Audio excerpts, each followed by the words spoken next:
புதுசா மோதிரம் வாங்கிட்டான். நேரா போய், அடே உனக்காக நான் புதுசா மோதிரம் வாங்கி இருக்கிறேன். அப்படியா? அப்ப நீங்களே எனக்கு போட்டு விடுங்க. இப்படி நீ சொல்லுவேன்னு தெரிஞ்சுதான் புதுசா ட்ரெஸ் வாங்கி அனுக்கிறேன்.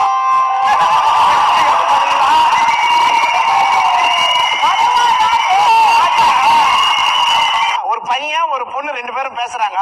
இந்த பொண்ணு அவன கிட்ட கேக்குது, ஏய் உன் பேரு என்னடா? அவன் சொன்னான், என் பேரு சூரியன். ஏன் அவ்வளோ சூடா இருப்பியா? உடனே அவன் கேட்டான், சரி சரி உன் பேரு என்ன? என் பேரு நிலா. என் ராத்திரில வருவியான்னு.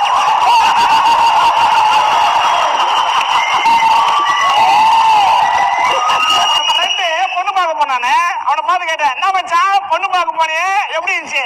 அதை ஏன் மச்சான் கேக்குற? பொண்ணோட அப்ப பொண்ணு தரமாட்டேன்டாண்டா. சரி அவங்க அம்மா கேட்க வேண்டியதானே? பொண்ணே தரல, அவங்க அம்மாவே தர.